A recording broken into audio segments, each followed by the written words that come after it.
Okay, good evening, everybody. Hi. Hi, everybody.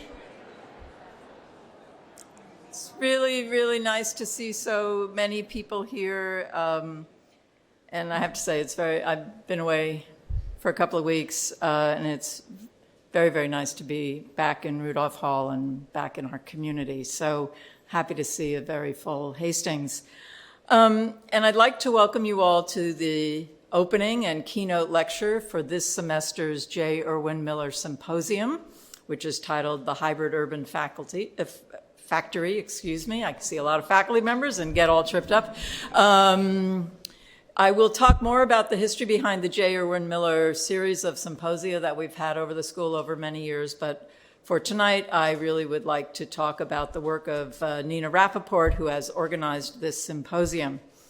Nona is a longtime member of our family here at the School of Architecture. She is a critic, a curator, and an educator. She's a director of the project, I call it a think tank really, the Vertical Urban Factory, which you're going to also hear more about tomorrow. At Yale, Nona has directed our publications program since 1999. 25 years. I didn't bring the gold watch for you, I'm really sorry, but that has included editing over 40 issues of Constructs, the exhibition catalogs for our architecture gallery, the books that come out of the Bass Fellowship Studios and the Kahn Assistant Professorship Studios, as well as numerous other studio books and scholarly monographs in collaboration with countless students and faculty over her many years at the school. In addition to these School of Architecture publications, she is the author of the books Vertical Urban Factory, published by Actar in 2015 and then came out again in paperback recently, and Hybrid Factory, Hybrid City, also by Actar, just out in 2022. And Nona has written for countless architecture journals and magazines, both nationally and internationally. Nona is a very strong advocate for modern architecture and for the public life of the city. She was a founder of Docomomo, New York, tri-state region, and from 2003 to 2006 was a journalism fellow at the Design Trust for Public Space. Since 2016, Nona has been the coordinator of architectural history and theory curriculum at Keene University in New Jersey and has taught numerous courses on architecture and urbanism there. She founded the Center for Urban Industry at the Watson Institute at Keene just last year, so congratulations on that. I really want to thank Nona for all she's done for Yale and to thank her for organizing specifically this symposium. She's going to take over from me, both to introduce tonight's speaker, who I'm happy to welcome from both Wyoming and around the world, it sounds like from your recent travels, Nona. And so I'm going to hand it off to Nona, and thank you again very much, and welcome also to Nona.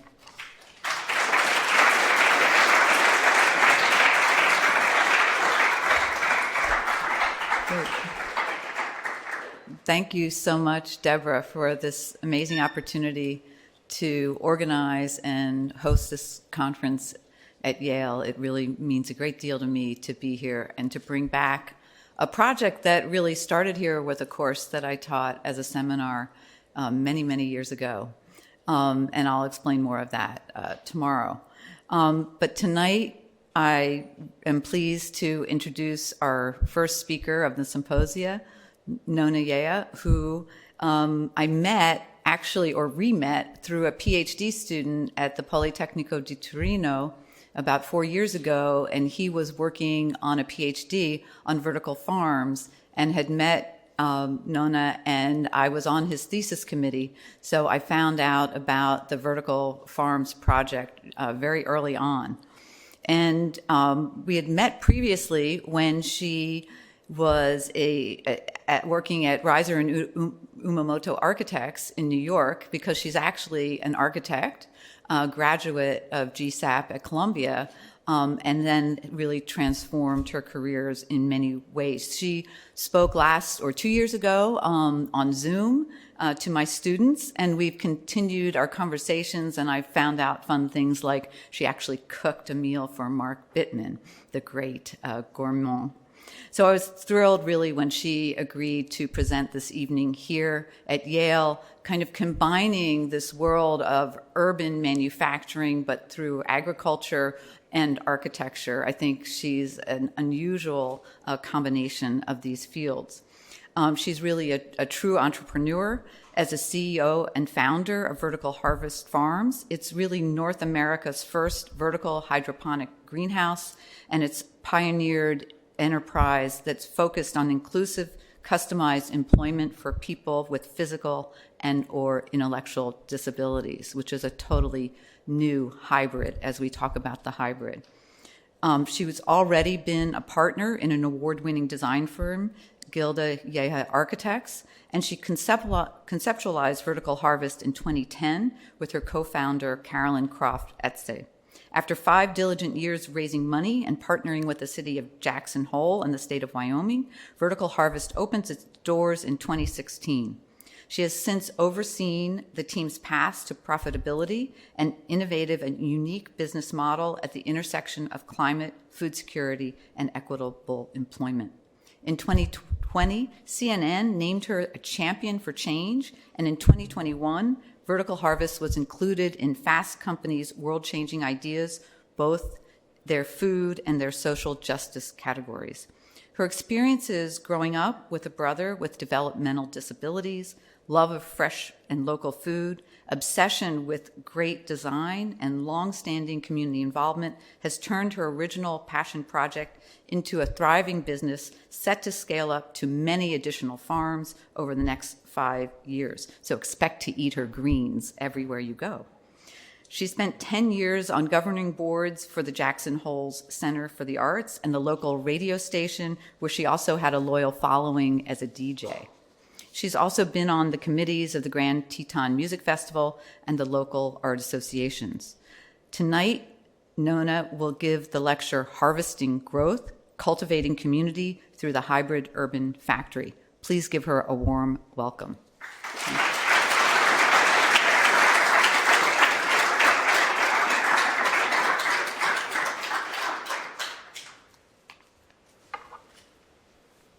Thank you, Nina. Thank you, Deborah. It's such a pleasure to be here. Thank you, Anna, for introducing me to this community. As everyone mentioned, I am an architect, and it is such a pleasure to be back in an architectural school, especially one as esteemed as Yale. I'm, like I said, very excited to be here as both an architect and an entrepreneur. I love this image. Since 2009, I've been using this image talking about the vertical farm. You know, the necessity, we say at Vertical Harvest Farms that necessity is the mother of invention.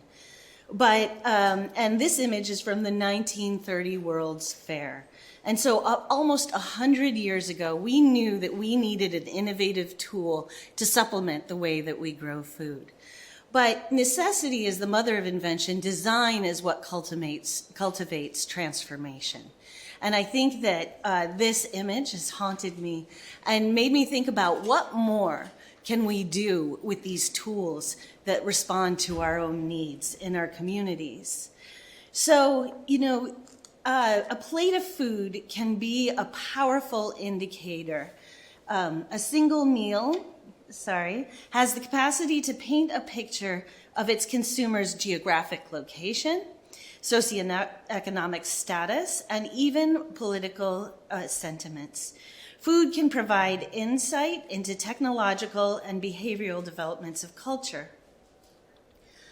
The current agricultural system sheds light on our strongest attributes as well as our greatest deficiencies. The industrialization of food is a reflection of innovative technology and human intelligence. On the other hand, the way that we currently grow food is neither stable nor resilient.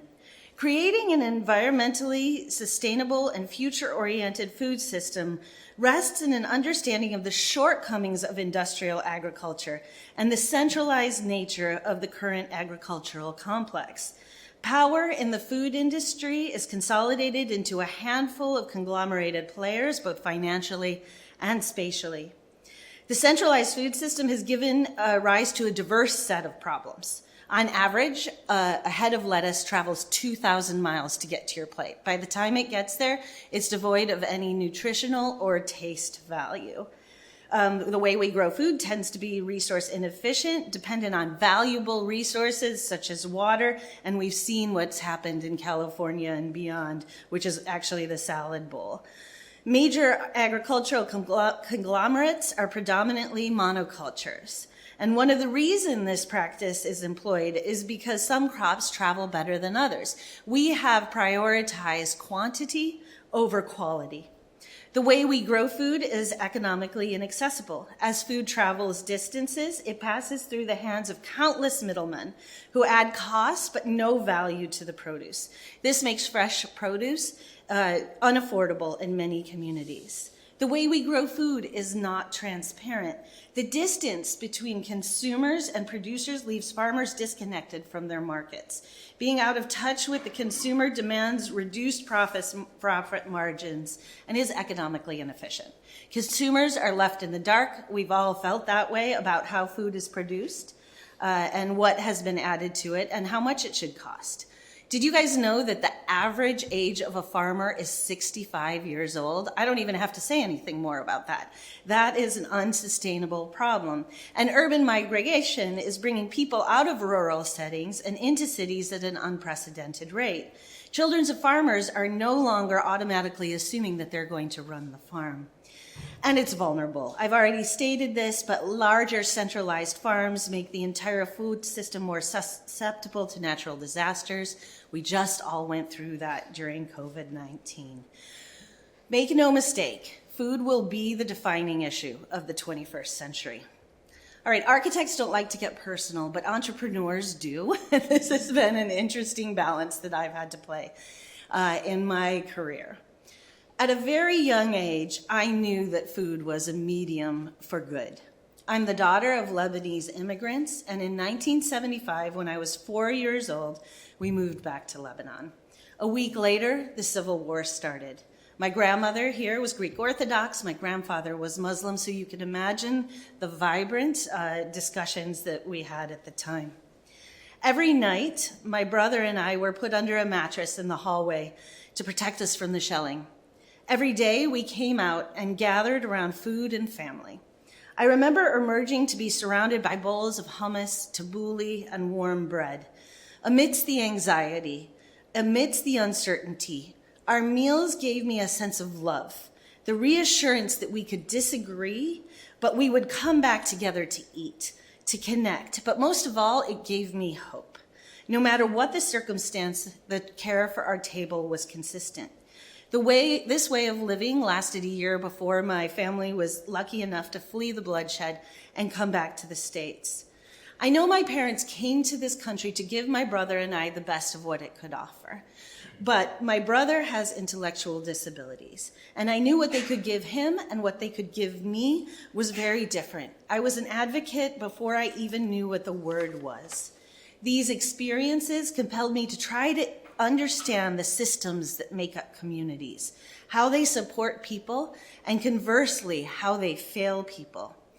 As you know, and we've said, I'm an architect by trade, and I've rooted my career in the notions that the buildings and systems that make up the fabric of our cities can and should be designed to meet 21st century challenges and to serve all members of 21st century society, especially those on the margin. So as we're having this national and global conversation about infrastructure, our work has always focused on how can we reconsider infrastructure to better serve our cities and to design systems that actually amplify human connection. We know that sustainable and connected communities are successful and healthy ones. And as I said in my preamble, the way we grow and distribute food is neither stable nor resilient, especially for vulnerable populations. So what I learned as a child was folded in how we built our business. At Vertical Harvest, we fervently believe that food is the strongest connection to human and environmental health. States and cities across the globe are recognizing that we need to shake things up. We need different approaches. Localizing and decentralizing the food system is one of them. An indoor farm is a new type of civic infrastructure that utilizes food to solve multiple problems simultaneously. Climate change isn't just an environmental issue. It's a social justice issue, it's a public health issue, it's an economic resiliency issue. And at Vertical Harvest, we have envisioned a food system where, regardless of race, class, gender, or social identity, everyone has the right to healthy food. So our first farm in Jackson Hole, Wyoming, started with a simple mandate: responsibly grow as much food as possible in our community, one that only has a 4-month growing season and imports 99% of the food that it eats, and to create job opportunities for people who live in our community and suffer overwhelming unemployment rates, people with disabilities. We wanted to do both year round. That's how we became vertical farmers. We innovated to design and operate large-scale urban farms that grow better food and futures, where food is our medium for positive change. And we've seen how our farm is a new type of civic infrastructure that embodies conscious and radical inclusion, eliciting voices of all to cultivate and form a new and burgeoning industry. But more than that, we see our farm as critical to building local community. Entrepreneurs, businesses, and brands are constantly evoking community, the power of connection, and their aim to be truly local. And the more we seem to invoke these concepts, the more their actual existence and perceived benefit seems less visible in our daily lives.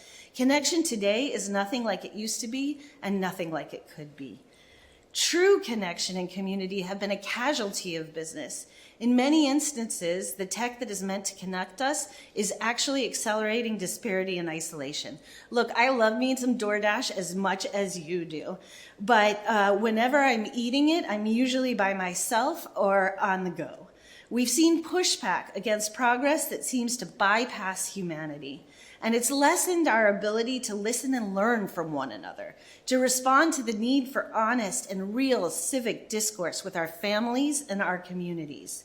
So the question becomes, why do we utilize technology? And to what end? What drives innovation in design and in our companies? In our field, CEA, which is Controlled Environment Agriculture, we differentiate ourselves by building a brand that will mean something to you, your family, your neighborhood, your city. Nourishment is a powerful tool. Nourishment is a powerful tool for building connection. Our ventures not only provide fresh produce, but enriches the lives of those it serves. This approach that has helped align us with civic leaders, developers, and investment partners, and to build a loyal customer base while making a positive impact. It's what we call the vertical harvest community of the willing. The way we truly connect is by helping each other thrive. Food erodes our differences. It gives us something to create and to share together, and it literally fuels us. No one can argue with food and jobs. So you've seen our farm in Jackson. That was our prototype. As we expand, what does this new farm look like? We feed locals first. Instead of building farms on the outskirts of city with no real connection to the consumer, we build in the heart of our urban center to reestablish the connection with the farmer, food, and those we feed. We replace 2.5 million pounds of produce that would otherwise need to be trucked into the community. We respond to the demand for local food across all consumer channels, not just retail, but our anchor institutions, K through 12, higher ed, hospitals, government institutions. We're farm to fork in 24 hours, delivering food at the peak of flavor and nutrition instead of after it's been on a truck, year round, unlike the short growing season of most faraway sources. It's food that's good for locals, and it enables everything that we do. We use 95% less water to produce 100 acres of food on under half an acre. These are products you can only get locally, which provides premium differentiated offering, leveraging the local as a business driver. We co-locate next to other critical infrastructures, such as affordable housing and transportation, and help fulfill buy local mandates to keep dollars in the community. We're systems integrators, using tech and automation to optimize resources, decrease carbon, streamline distribution, and make pricing competitive, but not to reinvent the wheel or make humans obsolete. The systems that you see here are all imported from the Netherlands. The Netherlands have become the second largest exporter of food globally, behind the United States, in a country the size of Maryland. So they have really perfected growing at a commercial scale, and they perfected it profitably, to do it profitably. But most of all, we listen. We work with community leaders and institutions to customize our food and jobs movement to align with the local needs for food and futures. This is how we drive value. The farm is civic infrastructure that reflects a community's value and is regarded as important as a public library or a community center. Our hyper-local farms are smarter, greener, and more equitable. And at the same time, we are showing that they are profitable. And it's a fact of this very intersection that they are profitable. And with a diversity of crops, we can tailor to nutritional and cultural needs of each farm's region. With our direct-to-consumer program, our farm share can be daily medicine with a produce prescription from your doctor. Or you can sign up for a box that supports a climatarian diet. Or we can accept SNAP to maximize the value a family receives of their benefits. And if we do succeed in reconnecting the farm to the urban center, who will be our new generation of farmers? And what do these farmers look like? Could my brother be your neighborhood farmer, contributing to your community by participating in building a profitable business that gives back in meaningful ways? In our cities, we have more jobs than the traditional labor market can fill. There's another labor pool that feels entirely left out of the opportunity. Across the country, people with disabilities suffer an average of 80% unemployment rate. They are the largest minority in the United States, one that we could all become a part of at any moment. So can we open up the fastest growing industry in agriculture, vertical farming, to this untapped workforce by focusing on ability? One of the benefits of starting with ability versus disability is you realize that there are people who want to work, who can do the work. And maybe they need a little accommodation, and maybe they don't. Maybe they need a little design. Or maybe aspects of their disability or being non-neurotypical make them even better at their job. If you haven't become familiar with Dr. Temple Grandin, I strongly encourage you to do so right away. We were lucky enough to have her visit the farm last month. She became a premier animal behavioralist despite of a lot of attempts to exclude her from professional settings back in the 60s and 70s because she has autism. But now she's been hired by multiple Fortune 500 companies. And what she has done is written a book called Visual Thinking, where she suggests that we've actually deprioritized visual thinkers, who often happen to be non-neurotypical, within our education and system and labor pool. And our country's ability to manufacture and engineer complex solutions has suffered. And even worse, we've hampered our ability to implement these sophisticated systems. The folks who can see the systems and build custom manufacturing solutions aren't being included, empowered, and educated according to their visual thinking needs. Dr. Grandin incorporated visual thinking to revolutionize the meat industry. Dr. Grandin has a quote, and it is our ethos in the work that we do. No great mind thinks alike. This is our North Star. We know that more diverse perspectives and teams make teams more successful and high performing. If you've ever been in a meeting where things don't get done, you probably have not enough diverse thinkers. So in our farms, 60% of our workforce identifies with a disability, and all can pursue personal growth, personal discovery, and become ambassadors to the community. Before vertical harvest, our farmers were cleaning hotel rooms, bagging groceries, washing dishes. Now we all have to start somewhere. But we all have an opportunity to develop our careers. That's why you're all in this room. And that's the difference. People come to our farm because of our story, but they come back because of the quality of our product. Our farmers now not only contribute the most valuable commodity to any community, healthy, nutritious food, but they're the leaders of change in this fast-growing industry. They'll be our teachers of tomorrow as we expand across the country. This is a sea change of perception for people with disabilities. So up here in these boxes, you can see Johnny Feifels, who has a college degree from the University of Wyoming and knows over 300 languages. He has spent most of his young career washing hotel rooms. He's worked with us for the last 7 years and is now head of the microgreens department, which is our most valuable product. Meet Kyle, who is 64, and at 63, through the help of his vertical harvest family, found out that he was actually misdiagnosed with cerebral palsy. And he ran for the hospital board in our community to try to do something about this misdiagnosis and the way he was treated as a person with disabilities. Meet Sean, who was a dishwasher until he was 54, but is now our chief facilities engineer, unique in the world in his ability to build and understand cutting-edge growing systems. And for the business, we have a near zero attrition rate for the company. And we have a consumer approval of over 90%. That is really unheard of in agriculture. So this is the Grow Well model. So let's look at the model itself. It's made up of 3 core components: work well, be well, and do well.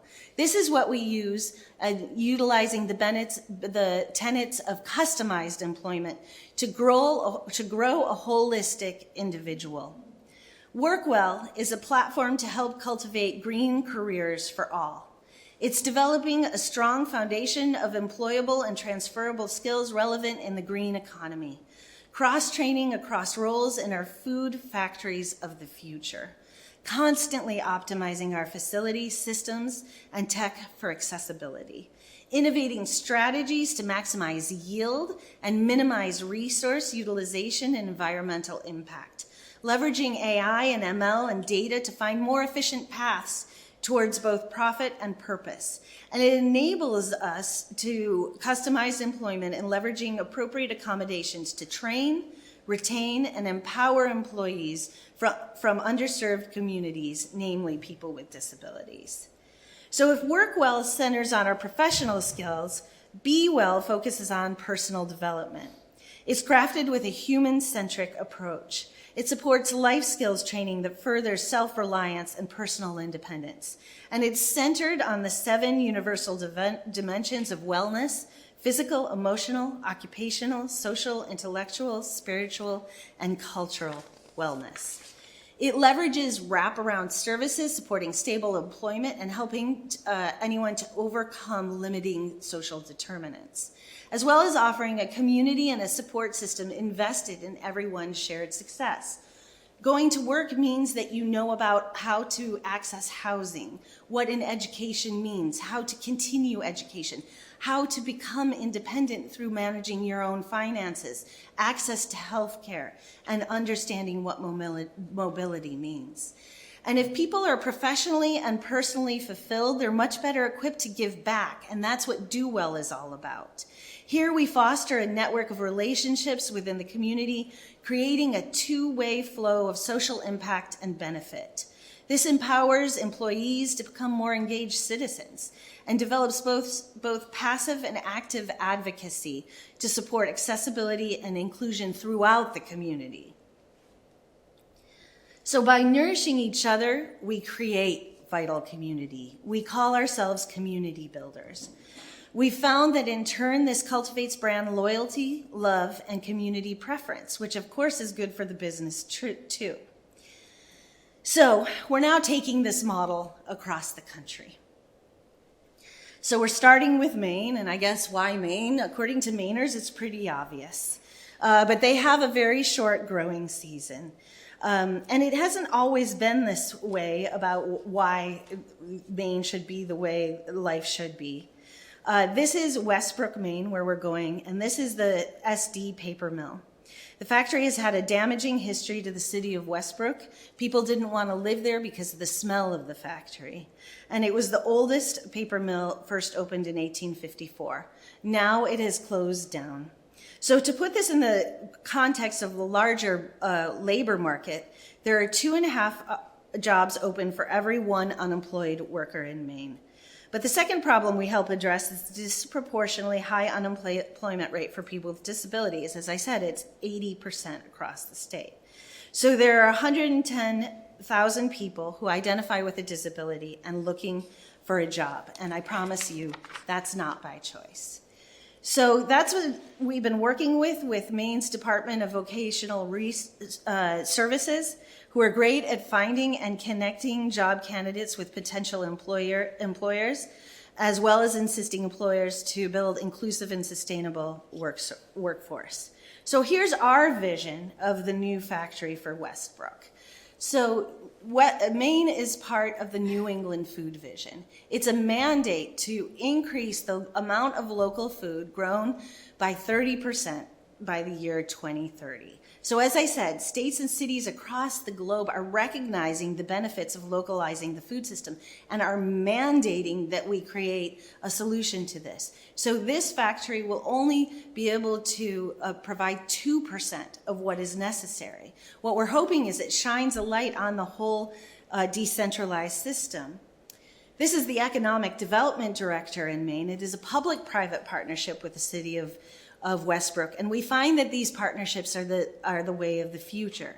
It's how we launch businesses as part of systemic solutions that holistically help cities and states tackle their most complex challenges. Again, no one wants to argue with food and jobs. So continuing on the city building effort, our next farm will be in Detroit. We have just announced it a couple of months ago. Detroit is a city that actually declared bankruptcy 10 years ago. Since then, there has been a re-amplified 7.2-mile city center, helped primarily by one entrepreneur, Dan Gilbert, and his development arm, Bedrock, who has invested over $4 billion into the city of Detroit, this 7.2-mile radius. His organization sees themselves as doing development differently. They are city builders. They are looking at how do we program cities, how do we create stability, how do we create resiliency, and vertical harvest has become a part of that solution.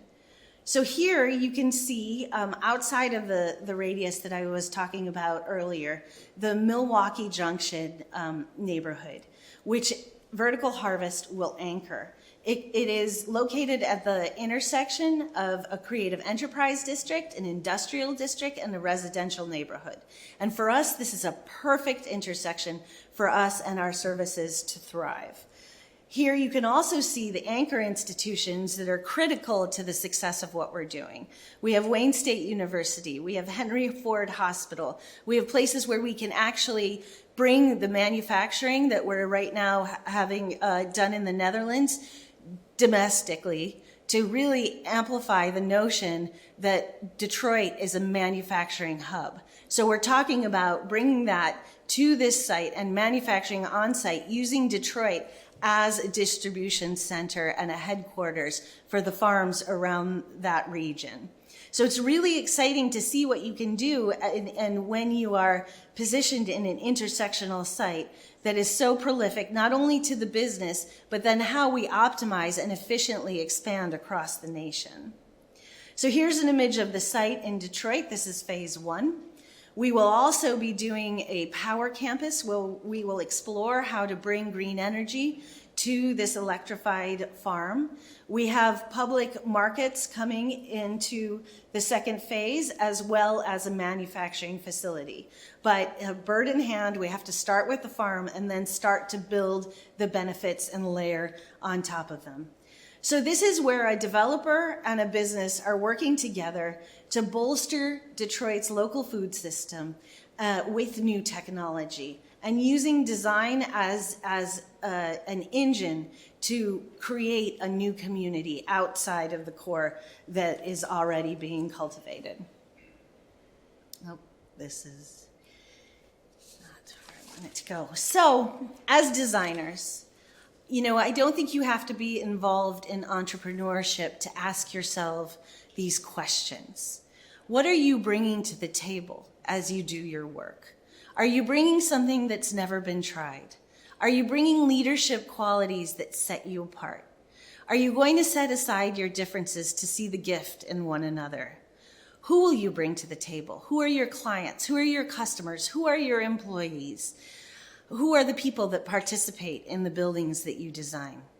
How many of you can honestly say that you've truly gotten to know someone who faces vastly different life circumstances than your own?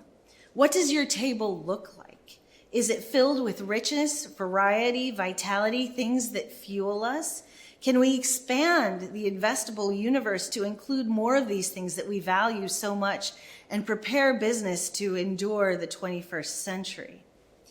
By using business and design about thinking about these questions to forge true community, we create hope for the future. And what does this future look like? It's human infrastructure and technology that can build human connections rather than erode them. It's a model that works for everyone and not just a few. It's a way of being that creates a shared identity and pride. And it cultivates results that drive optimism. And while it's increasingly hard to be optimistic these days, it's really the only viable way forward that we have. Again, it's such an honor to be out here with you all today. Thank you for your time.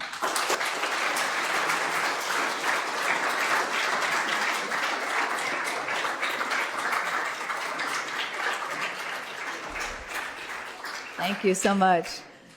Thank you to Nona for her amazing company, engineering, enterprise, and design and community. We will take questions from the audience. There is a microphone, I believe, that will be going around. Who has questions? Hi, thank you for the lecture. It was really interesting to hear about this kind of budding industry. As a question, as you continue to expand to Maine to Michigan, to these different regions, how do the vertical farms respond to those different localities, both from a climatic standpoint? I'm assuming that those different places have different requirements for what the farming would need, and also from the standpoint of integrating into the community without gentrifying it or things like that. It's a great question. I think the potential of controlled environment agriculture is to say, okay, you can develop a box where the conditions are perfect for growing, right? And so as architects, you understand that you can work with engineers to do that. Of course, every iteration of it, if it's in Las Vegas, which is one of the communities we're talking to, or Detroit, that looks very different. But I think as an architect, being the CEO of this company, that's something that we truly understand, that this is a design question. And I think that's what I was talking about, is how can design be transformative? It can't just be about a tool that we stamp across the country and hope it works. And if you've read articles about some of the big players in the industry today, you've seen that that's the approach they're taking. And they kind of put design out of their minds and say, okay, let's just prioritize the most efficient way of doing this without understanding that there's complexity involved in these things. So I think that's, as design thinking has led the success of this company in many vital ways. What I like to say is that we start with an 80-20 rule. So we're 80% standardized and 20% customized with every project. And that's why I wanted to show the Detroit site. Because I wanted to show that, every context is different. Every, from Maine that's being filled in within the urban kind of infill there, it's a very different proposition than when we are sited on a surface parking lot in Detroit, and so that you can encompass the community in a much different way. But again, it's about saying, okay, there's 20% here what we have to play with. I think that finally, in terms of your question about how do you customize to the community, it's about listening first, right? Not coming in and saying, hey, we're this great company, we have all the answers, but actually investing in what are the needs of the community and saying, here is the suite of tools that we have, here are the potentials. So I mentioned in Maine working with the Department of Workforce Rehab, right? What surprised us is that across the country, people with disabilities have an 80% unemployment rate. So we're invested in working with every community to respond to people who have historic barriers to entry and employment, but it seems that cities have the same problems and are wrestling with the same issues across the board.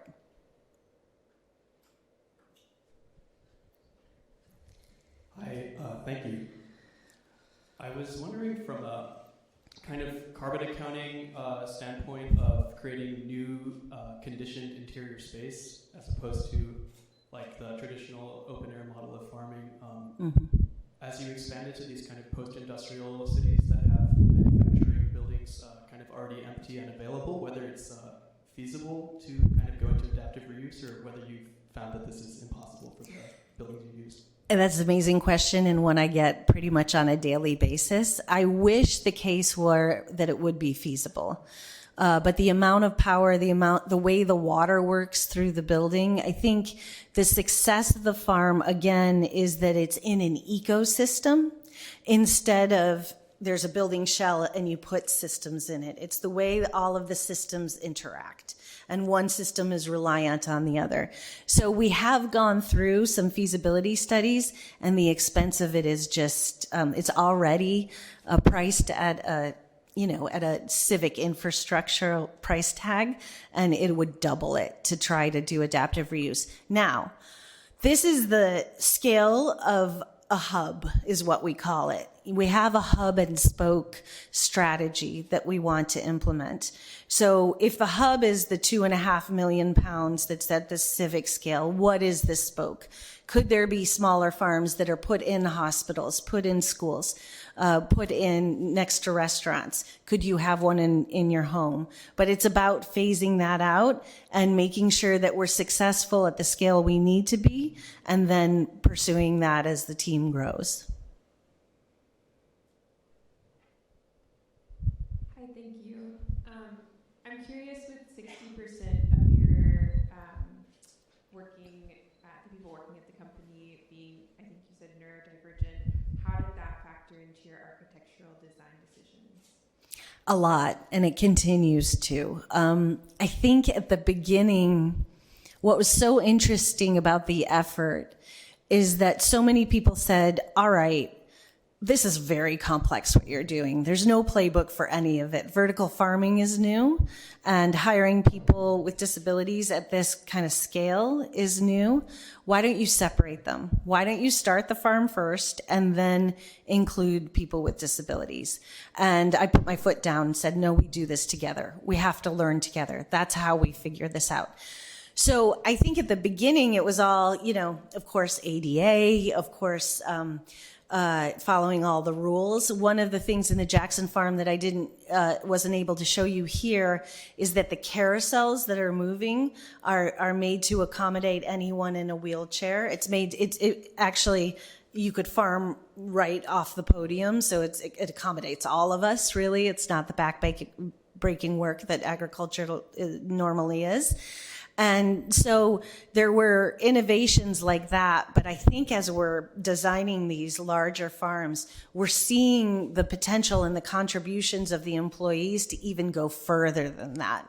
What does it mean in terms of visual cues? What does it mean in terms of understanding, the path through work and how to optimize that? And it's been really exciting, and I'd love to give another talk on that as we continue the designs moving forward.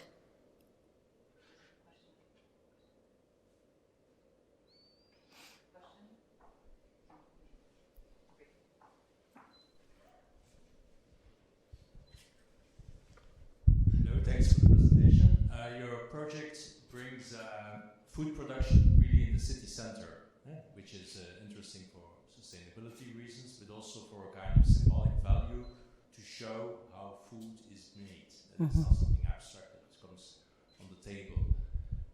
In European cities, there has been experiments in the same way, but an important obstacle is the land price. So I don't know, in your case, if these are really central locations, and to what extent is the land price being an obstacle? It's a great question, and it's when I was talking about the public-private partnerships as well as the partnerships with developers. So in Westbrook, the land has been granted to us for a lease price that is achievable for the business. So we don't have to purchase that land. So we've taken the cost of the land out of the whole deal. We, in that case, own the building and operate the building. Working with Bedrock, we've gone towards a more asset-light model where the developer owns the land and actually owns the core and shell, and we only own the growing systems. So we've cut the expense for the business in half. And I think this is where impact and alignment really allows us to optimize the business and to accelerate, the profitability profile of the business. And it's through that alignment with both the municipality and the developer that we've been able to strike those deals and kind of design our way into something that will achieve our pro forma and achieve an enduring and sustainable company.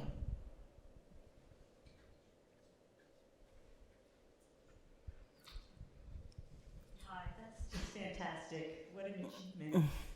Okay, so it seems like the environment is consistent. So the growing season, you don't have to worry about drought. You have to worry about, severe weather, to affect things. So is it true that that what's coming out of it is steady? It's a steady production? Yep. It's so, across the board, people want to prioritize local food, but the problem is they can't source it. In many places, they can't source it year round. And for example, hospitals can't source enough consistent supply of food year round. And I think this is where scale, so the farm in Jackson is 15,000 square feet of growing canopy. The one in Maine and Detroit is 200,000 square feet of growing canopy. So from 100,000 pounds of produce to 2 million.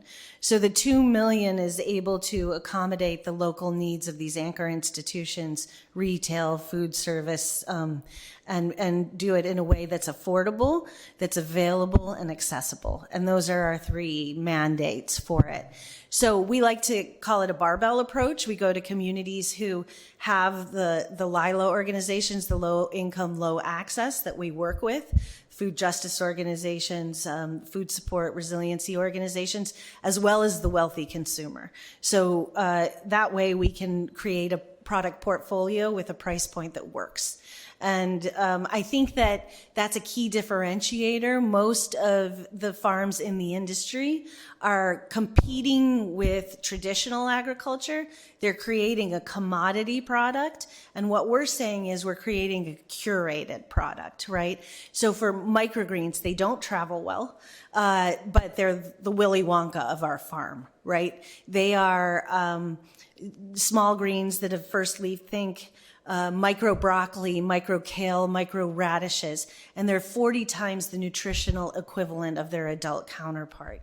So I was at the UN last year speaking about the potential of this product to close the global nutrition gap, right? And hospitals, school systems have subsidies to be able to purchase those products, but that's also a high-end product that you can sell in a grocery store. So we're able to accommodate those demands on both ends of the spectrum, and also through that create an affordable product for those who don't have subsidies as well.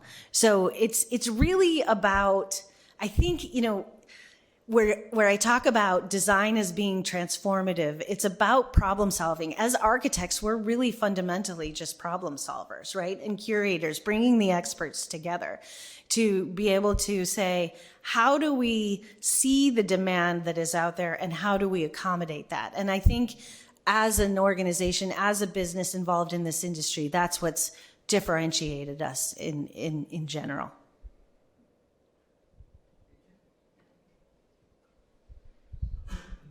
Thank you.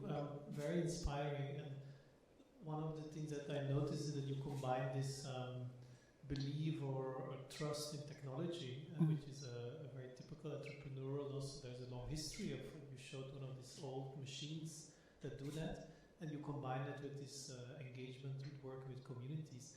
And so I was wondering if you would reverse the question we had about adaptive reuse. How do your projects are able to survive, let's say, a next wave of technology? What happens after when this is done, and how are these machines, propelling themselves into next adaptive reuses? Yeah, it has been the discussion because, and as any developer knows, having an alternative plan is key, right? So I don't know if I have the answer to it yet, to be honest. But I do think that what is important is the modularity of the systems, the ability to put them together and to adapt them. They're, off-the-shelf systems that we've put together to adapt to a vertical context. So one of the most successful indoor farming companies is actually a horizontal greenhouse. We share the same manufacturer, and that manufacturer has adapted tried and true hydroponics that they use in the Netherlands to be able to work in the urban context. So in that way, we could take them out. Then you're left with the core and shell, and then you guys are the architects. There's so many possibilities for that. A lot of people like to say event space. I don't know. I think we could do better. Thanks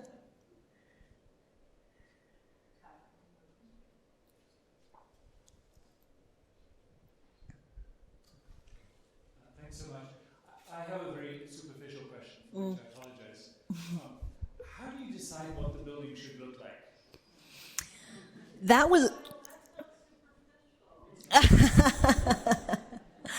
That was a very, so I started designing as I think Nina talked about. It was a 7-year project before we started construction.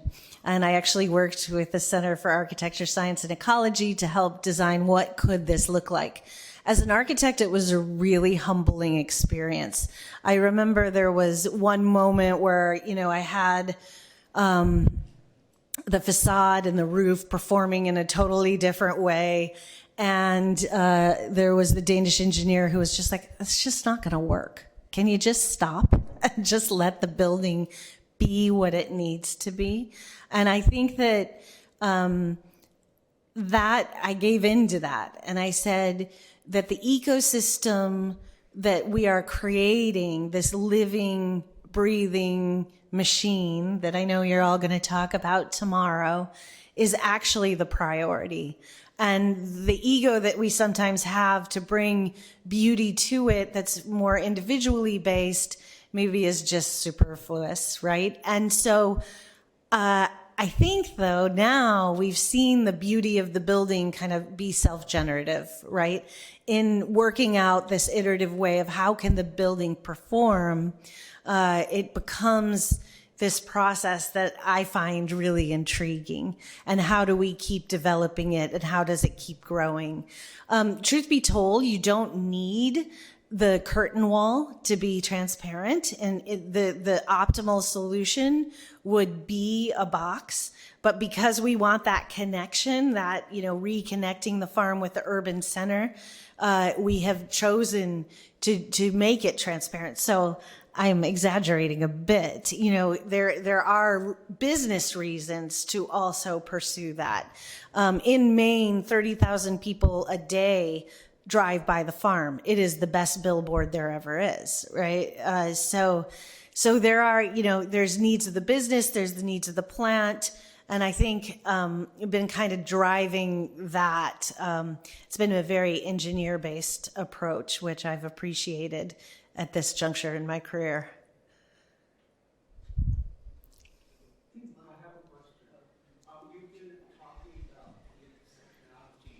Of different systems, and I find the unique intersectionality of people who are disabled just really compassionate. However, the question that I'm asking is, within the intelligent design of all these other economic, agroponic, architectural, intelligent design systems, how do you negotiate that with the differentials of the skills of disabled people as a system? It's a great question. People with disabilities, their barrier to entry is training. So there's an investment that you have to make in order to actually bring that person to the workforce. If I'm understanding your question correctly. And there are trade-offs. I mentioned it in the talk. Vertical Harvest has under 5% attrition rate. So I think it's about $35,000 the cost to replace that employee. And so that is actually business's biggest hurdle to creating a team, to cultivating a culture, right? And we have been able to train people who are continuing to level up in the work that they do. And in this collaborative, diverse thinking approach, we've actually come to solutions that we would have never done if we hadn't had this inclusive approach. I think the benefits of the connection that it breeds too. I mean, in this room, how many people have somebody with disability in your family? And I think you know the struggles of what happens with that, right? My brother was really well integrated into community during education, but when it comes time for employment, for families, it's like falling off a cliff. Right? When you see that there's an opportunity that people are able to take advantage of, there becomes a real brand loyalty to that. So I think that the implications are cascading and they're really generative. And it's in this neurodiversity that we haven't been able to measure it yet. I mean, B Corp, the benefit corporation, helps with that kind of measuring, but I don't know if the tool really exists yet to be able to measure the implications to the bottom line. We just see it working. We see it in real time. And I think that, you know, I've often asked myself, could I just be happy with just Jackson, right? Why develop 10 farms in the next 5 years? It's not for the faint of heart, right? it's crazy town. But I think that the impact that you see happening on an individual level that can then cascade into a larger societal, cultural impact, that is really that sea change of perception that I was talking about. That's highly motivational for not only myself, but the people who show up to work and in Jackson Hole would rather be skiing. They're going to show up because the person with disabilities is going to show up. They're not showing up to their jobs where they don't have that responsibility. One more question. Elliot. One more, thank you. Yeah, thanks so much for bringing really the, I agree, inspiring story of Vertical Harvest. I had a question to dig a little deeper into the sales model here, because it's so interesting, the convergence of the community mission, the sales imperative, and then evoking, you know, brand loyalty. It's a product that competes in a marketplace. Have you already, in a place like Detroit, for example, identified your buyers? You know that the schools, the universities, this kitchen, this grocery store, you have them lined up. You know that the market is going to buy your product, and those community partnerships in some cases are really essential to the location of these. And even in more detail on that, are there forms of price discrimination that some people in a fancy store might pay a lot for these microgreens, but you're selling it at a different price for the local public school, for example? Really curious, because sales and community are going hand in hand here in so many ways. Yeah, it's a great question. So one of the benefits of the impact model that we have is that we can access a lot of financial mechanisms that are out there. We went for a bond offering. Unfortunately, last year, the interest rates went up a week after we released the offering. That was dead. Now the USDA is supporting the project level financing with a loan guarantee program. So most companies use equity to fund the farms. We're using project-based debt to fund the farms. So what you're talking about, those offtake agreements, are essential for that. These food aren't widgets. Anyway, so it's hard to get really locked in deals, but we've been able to get long-term agreements that have indicative pricing, right? And so that's been very valuable. And now, so we've had those relationships for 2 years in Maine. We're 18 months out of where we're going to be in operation in Detroit, and we're already cultivating those offtake agreements. So yeah, that's critical. It's any validity, especially until we get revenue at a scale that's matched to the scale that we're talking about the prototype farm. That's critical. That's the only thing we have to be able to prove the business case. In terms of pricing, what we do is work across segments. So institutions versus retail looks very different. And you're right, it's a very nuanced thing, but that's, we have a very, very strong team for a very early startup. Thank you all for all the great questions.